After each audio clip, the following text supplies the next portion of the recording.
Okay. Let me see here.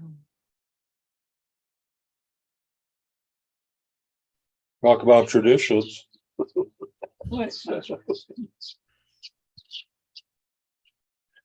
I wouldn't call it a tradition. Today we're going to read from Psalms 95, verses 1 to 7. O come, let us sing unto the Lord.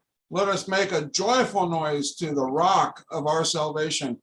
Let us come before his presence with thanksgiving and make a joyful noise unto him with psalms. For the Lord is a great God and a great King above all gods. In his hand are the deep places of the earth. The strength of his hills is his also. The sea is his, and he made it, and his hands formed the dry land. O come, let us worship and bow down.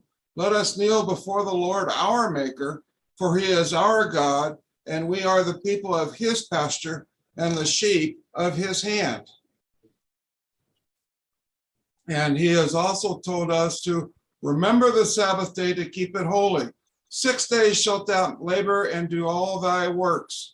But the seventh day is the Sabbath of the Lord thy God. In it thou shalt not do any work, thou, nor thy son, nor thy daughter, thy manservant, nor thy maidservant, nor thy cattle, nor thy stranger that is within thy gates. For in 6 days the Lord made heaven and earth, the sea, and all that in them is, and rested the seventh day. Wherefore the Lord blessed the Sabbath day and hallow it. And remember that text, because we're going to talk about it. We're not going to quote it, but we're going to talk about it.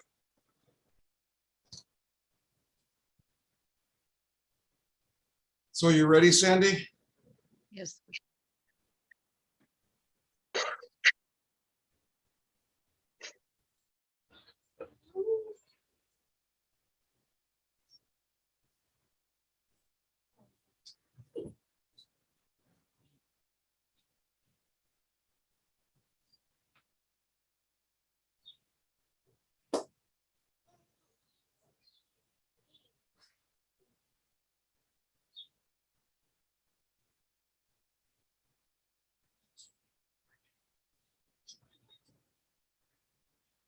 Wish that would get down a little bit.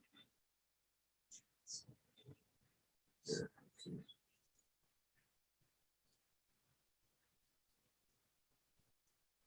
Okay, and we're going to be talking about some of the same things that Abel talked about. And basically, it's what's going on in the Vatican, what's going on with Pope Francis, and some things that has happened recently there. Shall we bow our heads? Dear Heavenly Father, thank you for being with us. Thank you for very much for the message that Abel brought to us today. Guide and bless me as I present these truths. Help so that your spirit can go and let people know what the truth is. And that is, you are the Lord of everything. You and your Father are the God of everything. In your name, amen. Well, we're going to start out with a quote. And it's kind of because I like this picture. Then Jesus said to the Jews who believed him, if you abide in my work, you are my disciples indeed. So if we abide in him, we are one of the disciples of him. You shall know the truth, and the truth shall set you free. And the question is there, what is truth? Okay, we're going to start out. Remember, I talked about the fourth commandment, jurisdiction. And just as 2 days ago, I was in Fresno at a meeting, and one of the gentlemen there, David, was in court. And one of the things that he talked about was jurisdiction. And the court, they said they had jurisdiction, but refused to say how they have jurisdiction. Well, we're going to talk about jurisdiction. There's three things. And this comes from the Webster's Dictionary. The power, right, or an authority to interpret and apply the law, a matter that falls within the court's jurisdiction. or as in the fourth commandment, heaven's jurisdiction. 2, the authority of a sovereign power to govern or legislate. The power to exercise authority or control. 3rd, the limits or territory within which that authority may be exercised. Now, let's go and look at the fourth commandment. The name of who is given jurisdiction is the Lord thy God. This title is the Creator, and the territory is over heaven and earth, and that is all things over in heaven and all things in earth. And he is the creator of all things. So, where does Francis, get his power? Well, he gets it from Lucifer. Lucifer was thrown out of heaven. Why? Because he did not have jurisdiction there. There is one pointed out in prophecy as the man of sin. He is a representative of Satan. And that's from the Review and Herald, 1886. And we all know who that the man of sin is. He is sitting in Babylon. Now this here comes out just recently in September of 2022. And this is from Bishop Snyder. We're not one of the many religions. We are the only one true religion. He's talking about the Catholic Church, which God commanded to all people to believe. There is no other way to salvation. And that goes directly against what Jesus Christ says when he says, I am the way. It goes directly against it. So you can see there is lie number 1 right there. And this here is very recent. And this quote is from Testimonies to Ministers. The pearls of the last day are upon us. And in our work, we are to warn the people of the dangers they are in. And Abel did that very well this morning. Let not the solemn scenes which prophecy has revealed be left untouched, if our people were half awake. And when was this written? Back in the 1800s.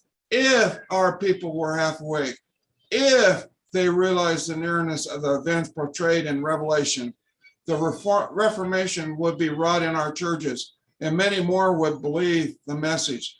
And I will tell you right there, if they were half awake, we would not have needed Ellen White.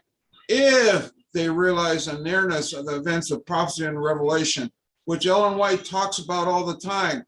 This is one of the reasons I think some people don't want to hear from her. A reformation would be wrought in our churches. Yes, they are looking also for a reformation in our churches, but I can tell you when it comes, there will be those who don't want it. Other quotes, comes from 1961, and this is from the Chief Justice Earl Warren. Sunday is a day apart from all others. The cause is irrelevant. The fact exists. It states where Republicans, majorities could easily enact blue laws, they should. Not that they could, but they should. Now, Chief Justice Earl Warren, who is he? This is the majority opinion of a court case. And who is he? The Warren Court presided over a major shift in American Constitution jurisprudence, which has been recognized by many as a constitutional revolution in the liberal direction. And then he became part of the Supreme Court. So the Supreme Court, it is my opinion, when the National Sunday Law comes on the horizon, that the Supreme Court will have input with it.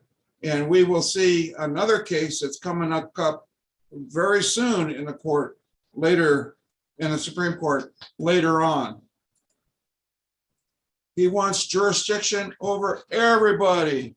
He wants to be on top of the world where everybody is under his control.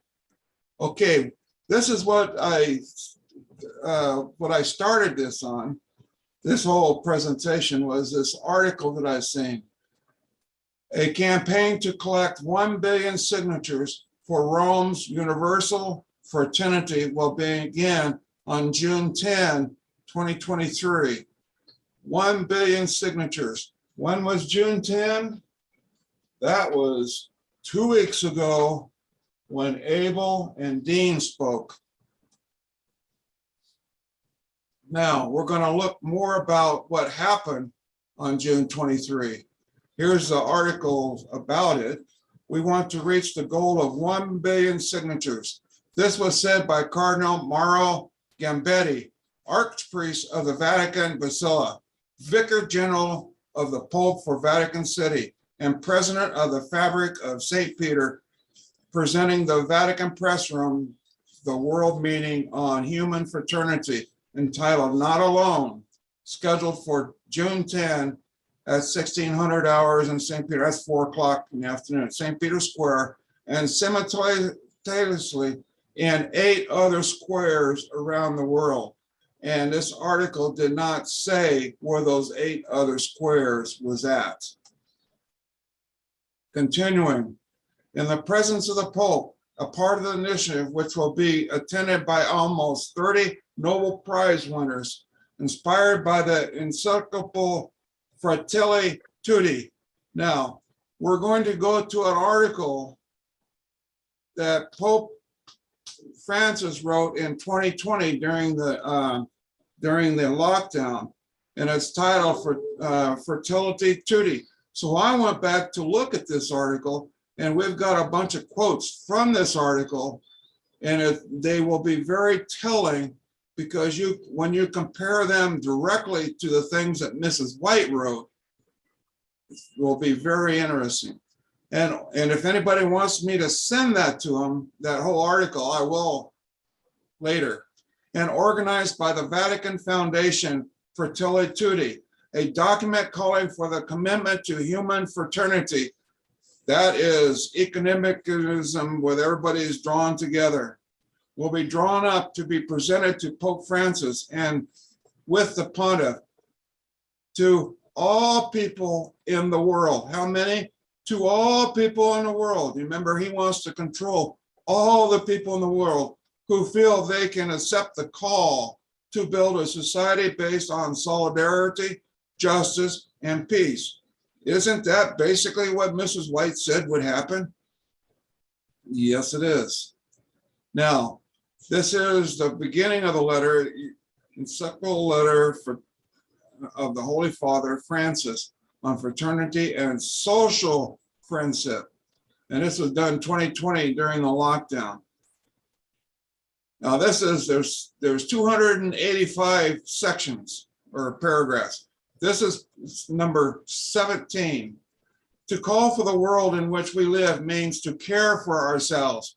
We need to think of ourselves more and more as a single family dwelling in a common home. That is what Mrs. White said that they were going to try to do. Such care does not interest those economic powers that demand quick profits. Often the voices raised in defense of the environment are silenced or ridiculed, using apparently reasonable arguments that are merely a screen for special interests. And see, he goes through what people need to come out of, because he wants them with the Vatican on this. Number 30. In today's world, the sense of belonging to a single human family is fading, and the dream of working together for justice and peace seems an outdated utopia. So he wants it to be a single human family, and he wants that to be Catholic, but he sees that it's fading. In other words, there's people that doesn't believe that. Number 100.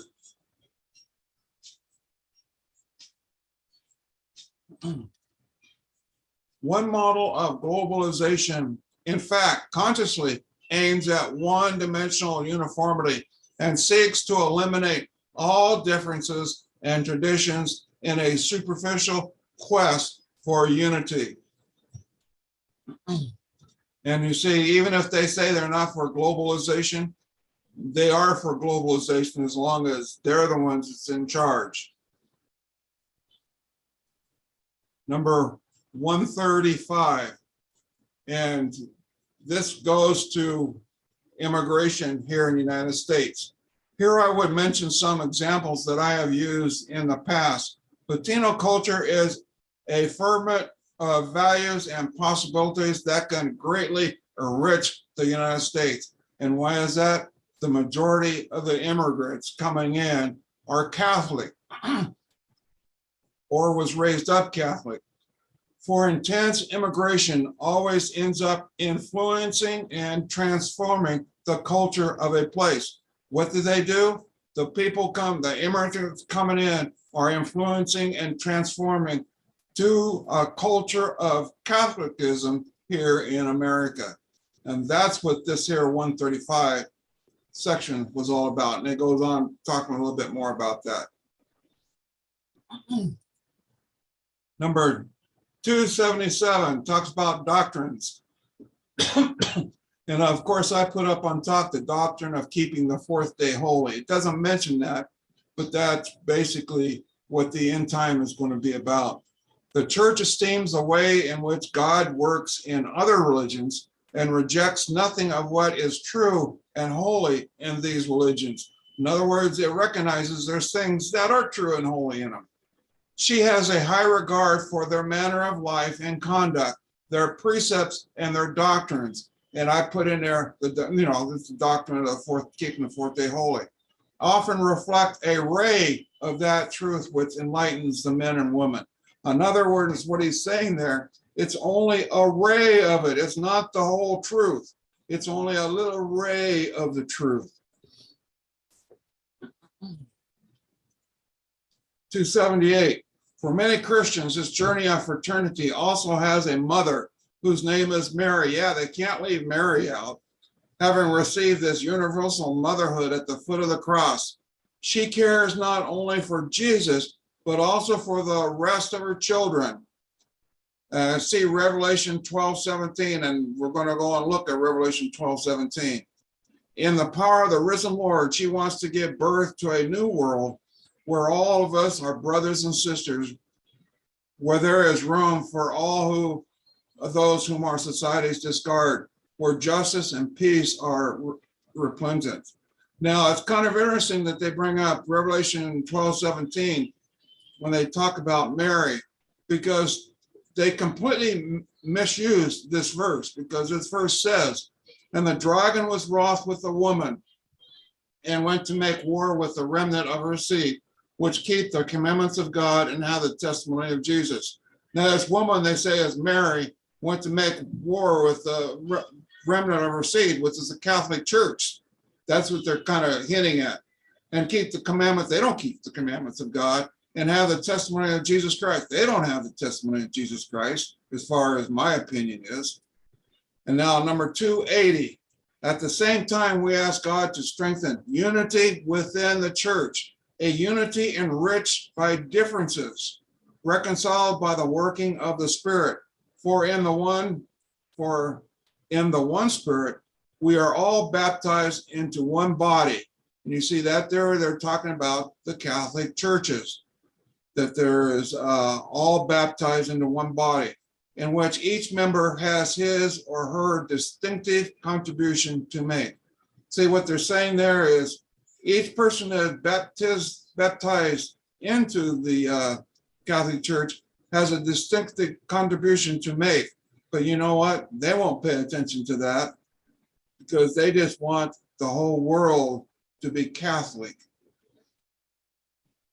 Now I want to go, let me go back here. Before we get to this next verse, throughout this, there's 280 some, I think 285, 287 sections in here. It goes through all of it talking about peace. There needs to be peace. There needs to be peace. All through it, it talks about peace. But let's go back. We're going to look at this F. Doza, which is a Spanish Jesuit. He is known as the fiery Jesuits back then. That's when this article came from. With all the talk about peace in the above, here is an old quote by a Jesuit.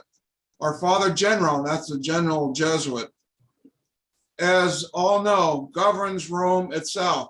So is the Pope in charge? Not according to this person, that the Father General Jesuit, as all knows, governs Rome itself and the Popedom. We make war at our pleasure betwixt one prince and another, between a prince and his subjects, usurp dominion over cities and countries, fearing no discovery of our actions. In other words, they do it in secret. They're behind it. Since our commerce is chiefly with great men, we know every public secret and can, in a singular way, dispatch or kill heretics and enemies of the Roman court. So basically, what this is saying, they can do anything they want, and they have the authority to do anything they want, and that they're the ones that run the Vatican. And I'll have some more quotes. Let's go back to this billion signatures. This comes from Facebook. 30 Nobel winners together at St. Peter's Square for Human Fraternity event. The World Meeting on Human Fraternity, to be held at St. Peter's Square on the 10th of June, will bring together artists, young people, clergy workers, Nobel Peace Prize winners from across the world. And that shows who wrote this here article on Facebook. And continuing, this here gentleman was one of the persons that sang there at this fraternity. His name is Andrea Bocelli. He is an Italian tenor. He was born visually impaired with congenital glaucoma, and at the age of 12, Bocelli became completely blind following a brain hemorrhage resulting from a football accident. And he is one of the singers that was at this here meeting. You can, if you look outside here, it was held outside. And Pope Francis was healing from surgery. He had some kind of colon surgery.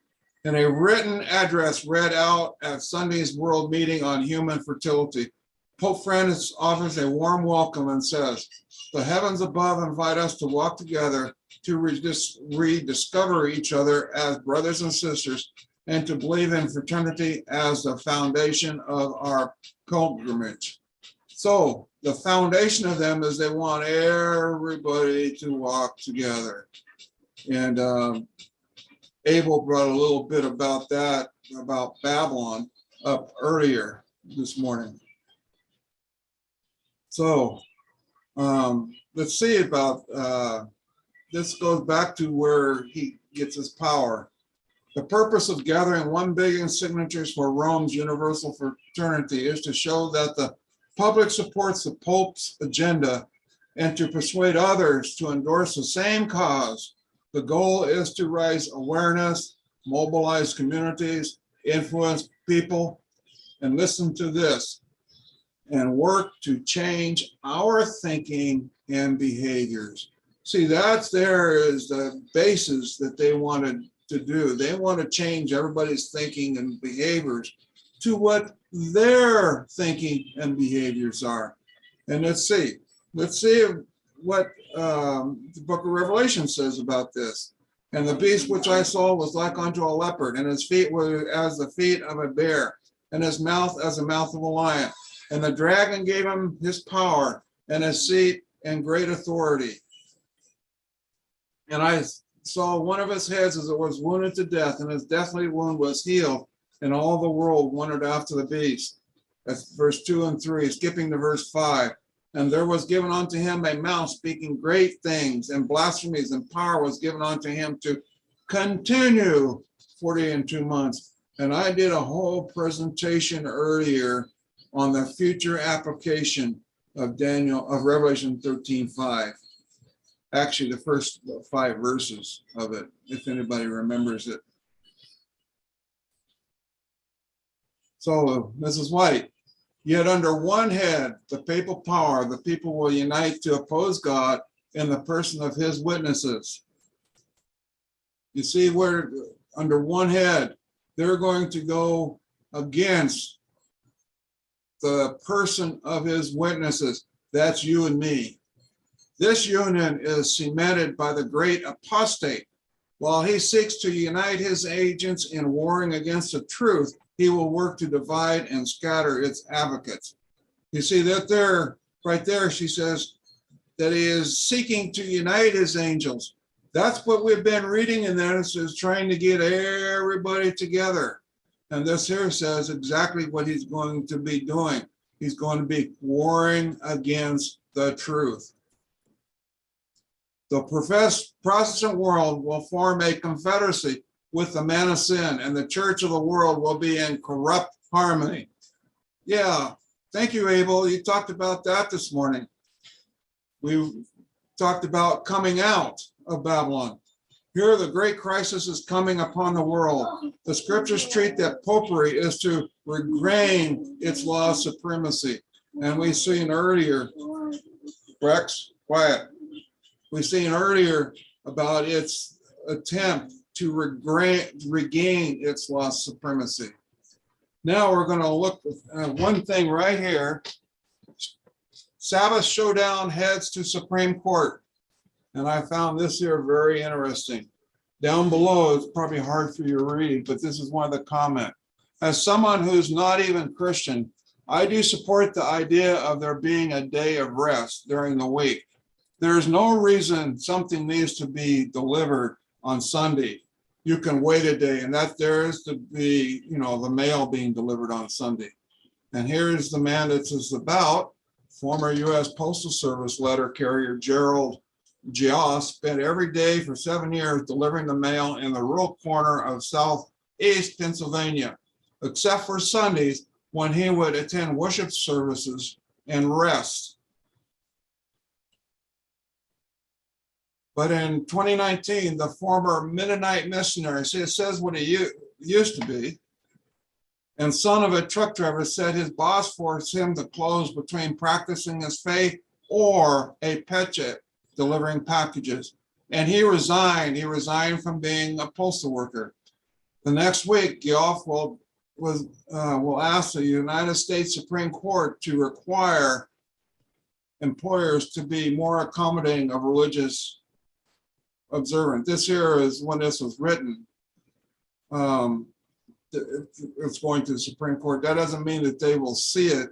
That means that they might accept it.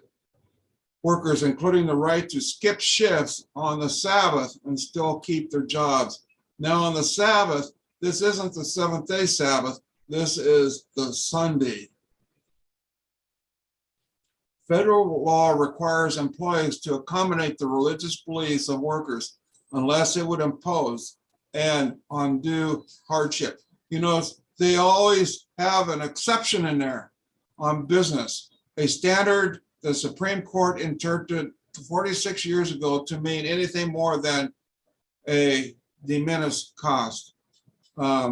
So in order for a company to make somebody work on the Sabbath or on a Sunday, they have to show that it's an undue hardship to the corporation. The United States Postal Service says Geoff's refusal to work Sundays imposed a significant cost on operations. Alleging the absences created a tense atmosphere and bred resentment towards management. I'm sure it did. And that the need to find substitutes was time consuming, according to court documents. In other words, they didn't want to go and do their job to find replacements. Maybe they did not have replacements. Working in a hospital as a nurse, I know what that's like. Many times we work short. Monitoring the Vatican instead, and that's what I put above. They began to ask people in my position to deliver on Sundays or holidays, and I told them, I'm not going to be able to work on the Lord's Day at all. See, there he calls Sunday the Lord's Day. Groff said, the Bible says that we're supposed to keep the Lord's Day as unique and holy, a day that's set apart to worship and honor God. See, he got the day wrong, but he's getting some of the quotes right. And saying, in actuality, He's honoring not his church, but the Vatican instead. Unwilling to compromise his faith, Groff transferred to a smaller post office nearby, one that had just 4 carriers and still did not work on Sundays. But as demand for Amazon deliveries continued to grow, he eventually could not avoid Sunday assignments. And this here was on ABC News. Now we're going to go and see what Mrs. White talks about as happening between the National Sunday Law. Even now, he is at work in accidents and calamities by sea and by hand, in great conflagrations, in fierce tornadoes, in fierce hailstorms, in tempests, floods, cyclones, tidal waves, and earthquakes, in every place, not just in diverse places, in every place, and in 1,000 forms. Satan is exercising his power. No, not God is exercising his power. Satan is exercising his power. He sleeps away the ripening harvest. The famine and the stress follow. He imparts to the air a deadly taint. And I will let you interpret that the way you want to interpret it. It's probably similar to the way I interpret it. As thousands perished by the pestilence. These visitations are to become more and more frequent and disastrous. In other words, we're going to have more lockdowns. Destruction will be upon both men and beasts. The earth mourneth and fadeth away. The haughty people do languish. The earth also is defiled under habitations thereof, because they have transgressed the laws, changed the ordinances, broken the everlasting covenant. And that is from the 1888 version of the Great Controversy. And this here, I see this as a prophecy. This is also from the Great Controversy. And it's basically the same thing as from above. Satan works through the elements to garner his harvest of unprepared souls. You see, that's because they are not studying the Bible. That is because they did not listen to Abel this morning. He has studied the secrets of the laboratories of nature, and he uses how much of his power? All his power to control the elements as far as God allows. You see that? God allows him to do these things. Another text from the Great Controversy. And then the great deceiver will persuade men that those who serve God are causing these evils. The class that have not provoked the displeasure of heaven will charge all their troubles upon those whose obedience to God's commandments is a perpetual reproof to transgressors. Now you see, God's commandments. Now, is that just the 10? I believe it's also the statutes and the judgments because of Malachi 4. It will be declared that men are offending God by the violation of Sunday Sabbath, that this sin has brought calamities which will not cease until Sunday observance shall be strictly enforced. And you see, they will go to this possibility that this Supreme Court decision that says that Sunday should be enforced, giving this guy the freedom to have Sunday off. Strictly enforced, and that those who present the claims of the fourth commandment, thus destroying reverence for Sunday, are troublers of the people, preventing their restoration to divine favor and temporal prosperity. And you see, this is why I went back on at the beginning of here talking about jurisdiction. The fourth commandment gives God the jurisdiction to make the fourth commandment, to make all the commandments. The Vatican gets its power from Lucifer, who did not have jurisdiction in heaven and was cast out. You have to look at the sequence there. Lucifer was in heaven. He disavowed, went against the God, and was thrown out because he did not have jurisdiction there. the Father did. He came down and he gave the jurisdiction, is giving the jurisdiction to the Vatican to represent him. And these things will be strictly enforced sometime, I believe, in the very near future. But the Christian world have shown contempt for the law of Jehovah, and the Lord will do just what he has declared. You see that there? The Lord will do what he has declared that he would. He will withdraw his blessings from the earth and remove his protecting care from those who are rebelling against his law and teaching and enforcing others to do the same. He has declared it. Mrs. White has said this time and time again. Now, I'm telling you this here. Some may say I'm a conspiracy theorist, but I say, I have told you so. And you will see this quote by me at the end of this here again. The Lord will do what he has declared. And if you don't want to believe that, well, guess what? If you are rebelling against his laws in any way and not trying to make your body pure and holy so you can stand in front of the throne, and hopefully you are not teaching and forcing others to rebel also.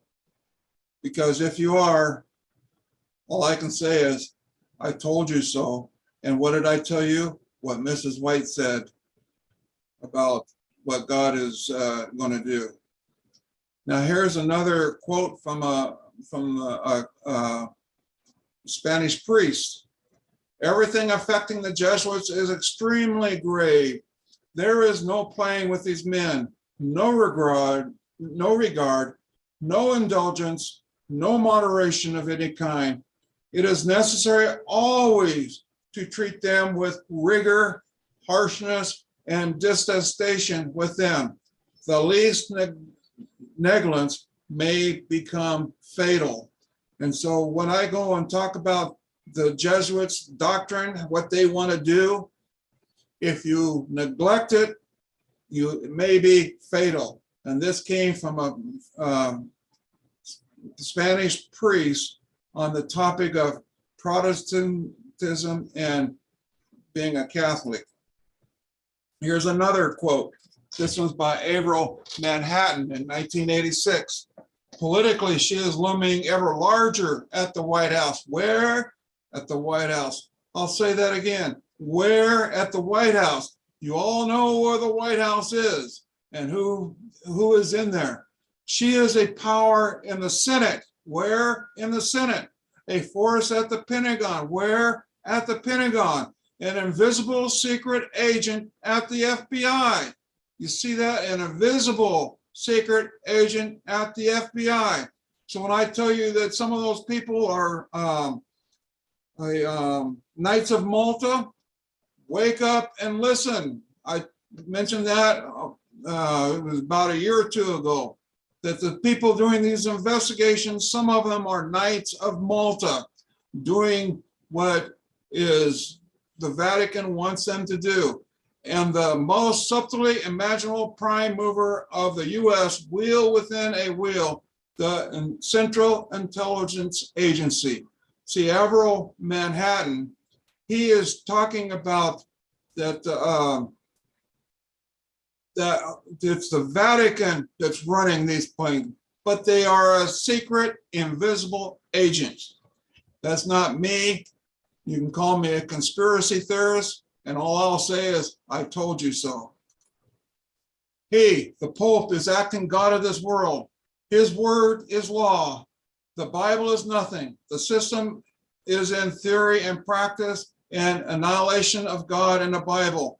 You should have listened to Abel this morning and an enthronement of the Pope or the papal corporation in place of God. To reign as the only God on earth. And this is in 1855, an American Protestant historian on the papal conspiracy exposed. And this here is their country is Rome. Their sovereignty is the Pope. Their laws, the command of their general. And that's a general of the Jesuits, the Jesuit general. By their very calling, by the very essence of their institution, are bound to seek by every means, right or wrong, the destruction of Protestantism. This is a condition of their existence, the duty they must fulfill or cease to be Jesuits. You see, they want to destroy the Protestantism. And you see, I should have put up there the definition of being a Protestant. It's somebody that protests. And I tell you today, there is very little protesting going on.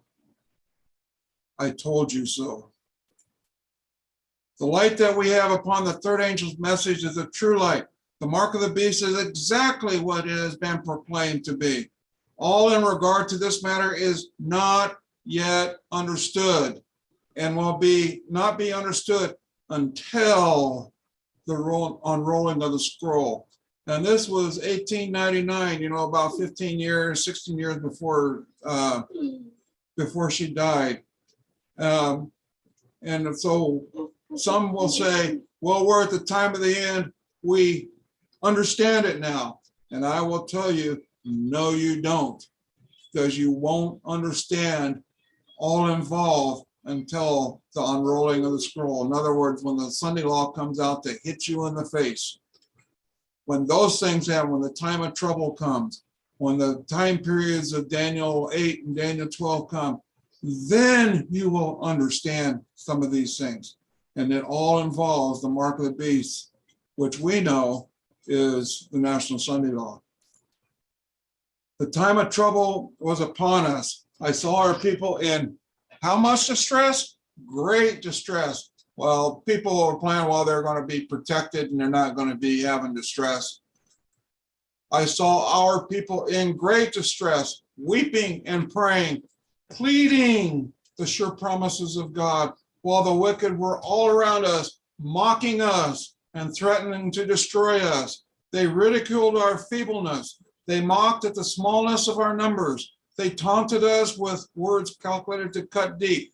They charged us with taking an independent position from all the rest of the world. Now, have we done that here? We certainly have. We are statute keepers. We keep God's feast, our Lord's feast, plus the seventh-day Sabbath. Then they had cut off our resources so that we could not buy or sell. You see, it tells us, it doesn't say, we don't have here how they're going to do it, but she says they had cut off our resources so that we could not buy or sell. And they referred to our abject poverty and stricken condition. They could not see how we could live without the world. We were dependent on the world, and we must concede to the customs, practices, and laws of the world, or go out of it. If we were the only people in the world whom the Lord favored, the appearances were awfully against us. So when they find out that they can't beat us in one way or another, then they will cut off all of our resources so we can't buy or sell. Continuing, they declared that we had the truth, that miracles were among them. In other words, they're going to have a lot of miracles going on their side. That angels from heaven talked with them and walked with them. That great power and signs and wonders were performed among them. And you see, there's a lot of the Seventh-day Adventists say, well, we're going to do powers and wonders. Well, I told you so. Mrs. White says that they are going to have great power and signs and wonders were performed upon them. And why? Because it's Lucifer who gave them that power. And that this was a temporal millennium they had been expecting so long. That's the 1,000 years. The whole world was converted in harmony with the Sunday law. I thought that there might be some nations that was not converted.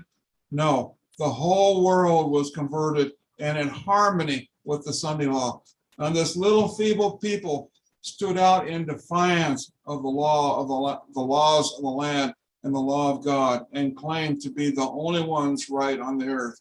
Now, are you ready to stand up against the whole world? If you aren't, you better start getting your mind attitude in this frame of mind. Are you ready to stand in front of your accusers? And I can't answer that.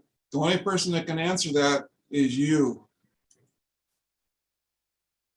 As these yearly assemblies, the hearts of the old and young would be encouraged in the service of God, while the association of the people form a different quarters of the land would strengthen their ties that bound them to God and to one another. Well would it be for the people of God at the present time to have a Feast of Tabernacles, a joyful commemoratum of the blessings of God to them. That's Patriarchs and Prophets, page 540. Well, wait a second. I thought people said that Mrs. White said it was nailed to the wall or to the cross.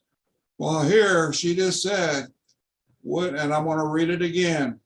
Well, would it be for the people of God at the present time, that's when she was alive, to have a Feast of Tabernacles? Yes, it would be. And so we are standing on glorious ground when we say we need to have a Feast of Tabernacles. And this is what they will say very soon. Well, they will say much, much worse. You say that I am a conspiracy theorist. My pronouns is the following. I have told you so, and I tell you so from the writings of Mrs. White and from the Bible. God's law, our rule for life, our standard in the judgment. You got that? Our standard in the judgment. We are going to be judged according to God's law.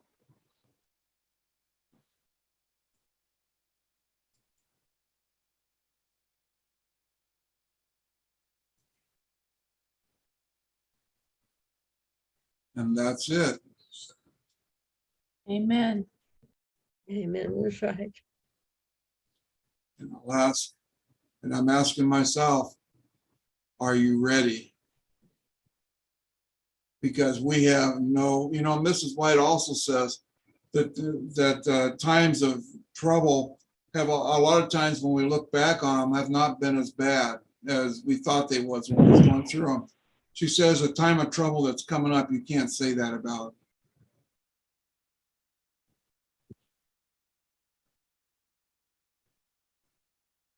Thank you, Keith. I told you so. I want to make a shirt with that saying on it. I identify as a conspiracy theorist, and my pronouns are I told you so. Oh, that is so great. This is Mark. First of all, it's an excellent presentation that you put together about Romanism and the upcoming threats and all that. But I want to also tell you something you may not know, that I read somewhere in a recently in a regular Jewish publication, and this is about Rome and its relations, so-called with the Jews and all that. Apparently, of course, Rome has in its vast basement somewhere in the Vatican, they have some of our Jewish treasures. When they went through Jerusalem and went through the old Roman times over 2,000 years ago, destroying Jerusalem and the temples and all, they took our treasures. They took everything that was there, and it's now they have it in the basement there, and they have never returned it back to the nation of Israel or to the Jewish people since. So I don't know if you were aware of it. They still have a lot of our treasures from the temple, the old temple days. Yes, I am aware of it, and there was a lawsuit asking that those treasures to be returned. And what was the result of the lawsuit? It was ignored. Wait. That was about 15 years ago. All right. And in that lawsuit, they mentioned what a whole bunch of those artifacts was. Hmm. Thank you for letting me know.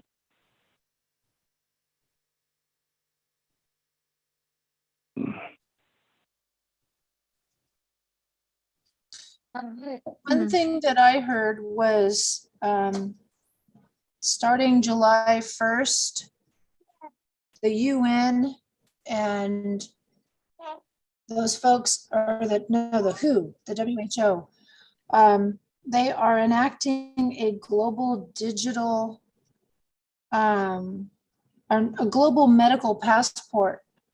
So the next pandemic, because they said there is one coming, so the next pandemic, we will be able to basically control the movement of people. I've also heard, and I don't know if any of this stuff is true, everybody's got to search it out for themselves, but they are expecting one in 2020.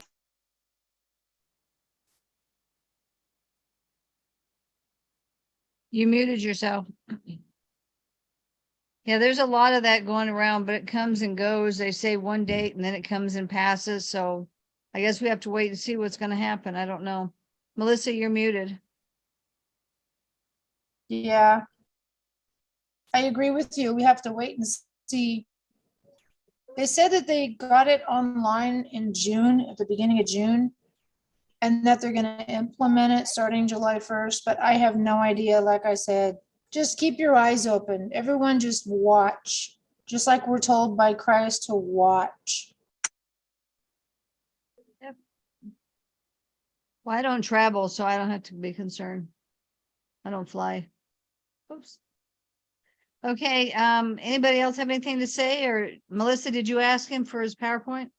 Or Keith, Yeah. did you get that message? Yeah, Okay. I wrote it down. Okay, Thank all right, you. we will see everybody on Wednesday. Hopefully. Yes. We'll be back. Thank you all very much. Glad you were all here. And your letter went in the mail, Mark, Friday. Thank you. Thank you very much. I'll let you know when I get it, and I wish everyone a Shabbat Shalom B'Shem Yeshua. Thanks. Thanks.